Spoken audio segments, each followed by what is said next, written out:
लालची बहू। Hello India, hello India. बड़ों को ढेर सारा प्रणाम, छोटों को ढेर सारा प्यार और मेरे सारे सब्सक्राइबर कैसे हो आप सबको ढेर सारा Ram Ram. Ganpati Bappa Morya. Welcome back to my YouTube channel Simi की डायरी में आप लोग का ढेर सारा स्वागत है। दोस्तों, ना उम्र बची है ना उम्मीद, ना उम्र बची है ना उम्मीद। मरने पे चार कंधे एक कफन भी मिलेंगे या नहीं कह नहीं सकती। बस गुहार लगा रही हूँ, अपने व्यूवर्स को पुकार रही हूँ। आप बच्चे हो, बूढ़े हो या जवान, मेरे चैनल पे हर किसी के लिए कुछ न कुछ है। मेहरबान, आप निराश नहीं होंगे मुझे सब्सक्राइब करके, इतना है वादा इस चिम्मी झा का। आपके पैसे नहीं लगेंगे बच्चों। प्लीज इस बुढ़िया की सुनो दरखास्त, कर दो सब्सक्राइब, लगा दो नैया पार। अपना घर ना बना पाऊँ कोई बात नहीं, 2 वक्त की रोटी, एक छोटी सी कुटिया वो भी भाड़े की, बस इतनी सी पेंशन दिला दो यूट्यूब से बन के दिलदार। मरने के बाद क्या होता है किसने देखा है, मरने के बाद क्या होता है किसने देखा है। पर मरने के बाद ही सही अगर इज्जत मिल गई मेरी लिखनी को थोड़ी थोड़ी, तो कब्र में भी मुस्कुरा उठेगी मैं पड़ी पड़ी। तो चलिए दोस्तों, मेरे मन में जो लालच है वो तो मैंने आपको बता दिया। अब एक कहानी लालची बहू संसार के ताने बाने से लेकर मैं आप लोगों के समक्ष आज आ रही हूँ। तो देखिए कैसा लगता है, ये मेरी नई लिखी हुई कहानी है। तो चलिए मैं आप लोगों के समक्ष रख रही हूँ लालची बहू, और इसका पहला पार्ट आज मैं रखने जा रही हूँ। दोस्तों, ये कहानी एक गरीब लड़की की है, नाम उसका सुमित्रा है। 2 भाई एक बहन है। वो बाप छोटा मोटा कलर की रानी, माँ भी मास्टरी करती है। तब कहीं जाके घर का भाड़ा, बिजली और पानी सारा खर्चा पूरा पड़ता है। दोनों भाई भी पढ़ने लिखने में कोई खास नहीं है। सुमित्रा को दूर दूर तक अपनी गरीबी से छुटकारा मिलने का कोई आसार नजर नहीं आ रहा है, क्योंकि भाई कुछ कमाते धमाते नहीं हैं। अरे राखी बांधने के बाद जो पैसे दिए जाते हैं वो भी वो लोग अपने माँ बाप से मांग के देते हैं। तो सुमित्रा को गरीबी से चिढ़ सी हो गई है। वो दिन रात इसी उधड़े बुन में रहती है कि कैसे इस गरीबी से मुक्ति मिले। पढ़ने लिखने में कमजोर, बाप की कोई औकात नहीं, अमीर बने तो बने कैसे। एक दिन वो पढ़ रही थी, तभी किसी ने दरवाजा खटखटाया। देखा तो गौरी खड़ी थी, कल्लू धोबी की बेटी। अरे गौरी, इतनी सुंदर ड्रेस पहनी है, कहाँ से लाई? कहाँ से लाऊंगी दीदी, बापू और माँ दोनों धोने के लिए कपड़े लाते हैं फ्लैट वाले मैम साहब लोग के घर से, इसलिए कभी कदार चुपके से 1-2 बार पहन लेती हूँ। ये लो तुम्हारे कपड़े, देख लो ठीक है ना? हाँ ठीक है। सुमित्रा का दिमाग कौंधा, उसके सातिर दिमाग में एक विचार आ गया था। पास ही एक खूबसूरत सा बाजार था, वहीं एक लॉन्ड्री भी था जहाँ बड़े बड़े घरों के कपड़े धुलने आते थे। सुमित्रा ने सोचा पैसे तो मैं दे नहीं पाऊंगी, भाड़े पे भी नहीं ले सकती, पर एक डील तो कर ही सकती हूँ।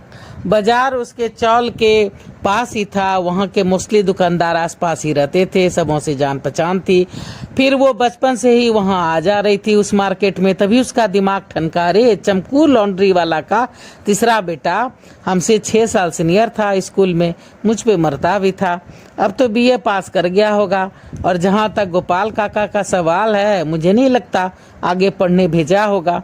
चल सुमित्रा, लग जा काम पे। सुमित्रा ने 4-5 दिन बाजार का चक्कर लगाया, पर संटू कहीं नजर नहीं आया। एक दिन सुमित्रा किसी के घर शादी में गई थी, दावत चल रही थी, तभी उसे वहां संटू दिख गया। वो खिल उठी, अरे संटू संटू। संटू ने पीछे मुड़कर देखा, अरे सुमित्रा पहचान लिया? हाँ बैठे कहीं? हाँ आओ बैठो। सुनाओ क्या कर रहे हो आजकल? कुछ नहीं यार, बस यूं ही। और भैया लोग कैसे हैं? बड़ा भैया तो लड़ाई झगड़ा करके घर छोड़ दिया है, घर जमाई बन गया है। ओ, और पिंटू भैया पापा के साथ लॉन्ड्री चलाते हैं। और तुम? मैं तो अभी पढ़ रहा हूँ यार। पढ़ रहा हूँ? पढ़ा रहे हैं तुम्हें काका? हाँ क्यों? बस यूं ही। सुमित्रा का मुंह लटक गया। लगता है काम नहीं बनेगा, ये भी कोई इंटरेस्ट नहीं दिखा रहा है मुझ में। ठीक है चलती हूँ। हाँ ठीक है। सुमित्रा का अभी भी कॉलेज में एडमिशन हुआ था। एक लंबी छुट्टी थी 2 महीने की, उसके बाद उसका क्लास शुरू होने वाला था।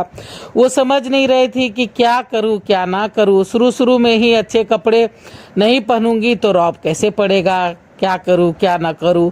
उसने 2-4 नए ड्रेस तो बनवा रखे थे कॉलेज के लिए, पर वो तो मात्र 4 दिन का कोटा था। उसके बाद क्या होगा। एक दिन बाजार में लता का बर्थडे था।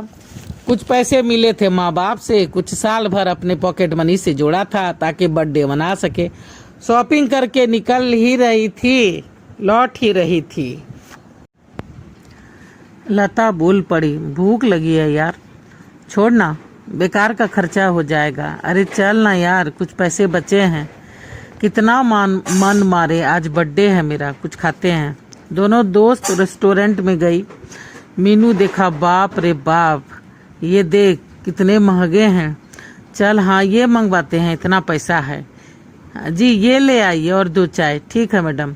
दोनों दोस्त रेस्टोरेंट को ध्यान से देख रही थी। यहाँ आने वाले सभी अमीर लगते हैं यार। पता नहीं कौन सा पाप किया था जो हम लोग गरीब के घर पैदा हो गए। सच कहा यार, हम लोग गरीब पैदा हुए हैं, गरीब ही मर जाएंगे। मुझे नहीं मरना गरीबी में, सुमित्रा बड़बड़ा उठी। लता बोल पड़ी, कुछ कहा तुमने? अरे नहीं यार, तभी संटू ने पुकारा। अरे सुमित्रा, हाँ तुम यहाँ? अरे लता कैसी हो? ठीक हो, इनसे मिलो, ये मेरी गर्लफ्रेंड है। अच्छा, तो इस बुद्धू को गर्लफ्रेंड मिल गई है, तभी मुझे भाव नहीं दे रहा है बच्चू। ठीक है बच्चू, ठीक है, मुझसे तो ज़्यादा अमीर हो ही, खूब खर्चे करो इन लड़कियों के पीछे। सुमित्रा अपने ही सोच में डूबी हुई थी कि लता ने टोक दिया। अरे सुमित्रा कहाँ खो गई? कहीं नहीं। सिंटू बोल रहा था, ये लता है, ये सुमित्रा है, हम सभी एक ही चौल में पल कर बड़े हुए हैं। ये लोग अभी भी उसी चौल में रहते हैं। ओह, तुम्हारा नाम क्या है? कविता। कहाँ रहती हो? अरे ये हमारी पड़ोसन है, जहाँ पिताजी ने घर बनवाया है ना, वहीं बगल में इसका भी घर है, हम एक ही कॉलेज जाते हैं। तभी लता ने टोका, तुमने बीए नहीं पास किया है अब तक? हम लोग से तो 5-6 साल सीनियर थे। अरे हाँ, 3 बार फेल। संटू बोल रहा है कि अरे हाँ 3 बार फेल हो चुका हूँ। क्या? हाँ यार, जानबूझ के फेल हो जाता हूँ। पर क्यों? अरे बीए पास कर जाऊंगा तो पापा लॉन्ड्री में बिठा देंगे। पक गया हूँ यार बचपन से, घर से लॉन्ड्री, लॉन्ड्री से घर। पर इसके लिए फेल होने की क्या जरूरत है? अलग कोई बिजनेस कर लो पापा से पैसा लेके। पैसा? और वो भी मेरा बाप देगा? कभी नहीं। घर बनवाने में सब पैसा खर्च हो गया, अब तो बस जैसे तैसे खर्चा चल रहा है। तो तुम फेल क्यों हो रहे हो? पास करके कोई नौकरी चाकरी करो। नौकरी? बीए पास को कौन नौकरी देगा यार? जैसे तैसे अगर कर भी गया तो क्या होगा? 3rd डिवीजन से पास करूंगा, और 3rd डिवीजन वाले को क्या नौकरी मिलेगी? अपन तो इसी जिंदगी में खुश है, खाओ पियो ऐश करो। तभी लता बोल पड़ी, चलो ठीक है फिर मिलेंगे, कविता बोर हो रही है हमारी बातें सुन के, तुम लोग बैठो हम निकलते हैं। लता और सुमित्रा वहां से निकल ली थी। दिन बीतते जा रहे थे। एक दिन सुमित्रा चंपा के घर से लौट रही थी कि संटू मिल गया था। अरे संटू बोला, कहाँ जा रही हो? पैदल जा रही हो? चलो छोड़ देता हूँ, जाने दो, बेकार की बातें होगी चौल में। तू कुछ उदास लग रही है। हाँ, मुझे ये गरीबी अच्छी नहीं लगती। मतलब मैं अमीर बनना चाहती हूँ। संटू हंस पड़ा। अमीर? अच्छा ख्वाब है। अरे अपना घर तो आम आदमी बनवा नहीं पाता, पूरी जिंदगी बीत जाती है। अब मेरे बाप को ही देख लो, बेटी नहीं थी तब कहीं जाके इस बुढ़ापे में घर बनवा पाए, वो भी इसलिए क्योंकि जमीन बाप दादा ने खरीद कर रखी थी, वरना अभी तक तुम लोग के साथ वही चौल में ही पड़े रहते। अरे बड़े भैया पढ़ने में तेज था, दिखने में सुंदर, इसलिए मिल गया मिर्जादी, ऐश कर रहा है घर जमाई बन के। पर अपन का नसीब ऐसा कहाँ, ना ही थोड़ा अच्छा है ना ही पढ़ने में मन लगता है। पर गर्लफ्रेंड है ना तुम्हारी? अरे वो कविता? अरे वो तो टाइम पास है, टाइम पास। क्या? बता दूंगी उसे। क्यों बेचारी का दिल से खेल रहा है?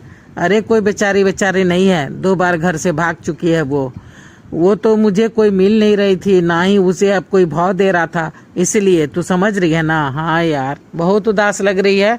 पार्क में थोड़ी देर बैठे, क्या तुमसे बात करनी थी? मुझसे? हाँ बोलो, क्या बात है? दोनों पार्क में बैठ जाते हैं। मुझे तुम्हारी मदद चाहिए। सुमित्रा बोल रही है कि मुझे तुम्हारी मदद चाहिए। कैसी मदद? तुम्हारे लॉन्ड्री में अमीर घरों की औरतों के कपड़े धुलने के लिए आते हैं ना? हाँ, तो तो मुझे रोज नए नए कपड़े, सैंडल, पर्स ये सब चाहिए। पर क्यों? कॉलेज में बन ठन के जाऊंगी, किसी अमीर को पटाऊंगी, उससे शादी करूंगी और अमीर बन जाऊंगी, क्योंकि मेरे माँ बाप की औकात नहीं है अमीर लड़कों को दहेज देकर खरीदने की, और ना ही अपन के पास तेज दिमाग है जो पढ़ लिख करके कुछ अच्छा ही बन जाऊं। कैसे गरीबी से पीछा छुड़ाऊं। संटू बहुत देर तक हंसता रहा। वाह, क्या शॉर्टकट सोचा है तुमने, पगली कहीं की। कितना मूवी देखती है। अमीर लोग ऐसे ही शादी कर लेते हैं क्या? छानबीन नहीं करेंगे? घर परिवार से नहीं मिलेंगे? कुछ भी सोचती है। तुम पागल हो गई है, पागल। चल घर चल। नहीं, मुझे ये सब करना है। कम से कम कोशिश तो करूं। सफलता मिले ना मिले बात की बात भी सोचेंगे। तू मदद करेगा तो बोल। संटू थोड़ी देर चुप रहा, फिर कहा, चल एक डील करता हूँ, अगर तुझे मंजूर है तो बोल। वो क्या? देख, कपड़े, जूते, पर्स, गाड़ी, ये सब जो भी तू बोल रही है मैं सब इंतजाम कर दूंगा। मेरा एक दोस्त है, दर्जी टाइप का, मतलब बुटीक चलाता है, बहुत अच्छे अच्छे कपड़े सिलता है और बाहर दुकान में भी भेजता है। तो कभी जो है सो मैं अपने लॉन्ड्री से कपड़े ले आऊंगा और कभी उस बुटीक वाले दोस्त से ले आऊंगा। और उसी बुटीक वाले दोस्त का एक साला है जिसका लेदर का दुकान है, उस दुकान में सैंडल और पर्स ये दोनों मिल जाएगा। और मेरा एक जिगड़ी यार है मोहन, जो कि गैरेज चलाता है, तो वहां से तुम्हारे लिए गाड़ी का भी इंतजाम हो जाएगा। चल चल, तू भी क्या याद करेगी, तू अपना भाग आजमा ले। पर मेरी एक शर्त है, तभी मदद करूंगा, अगर मंजूर है तो बोल। वो क्या?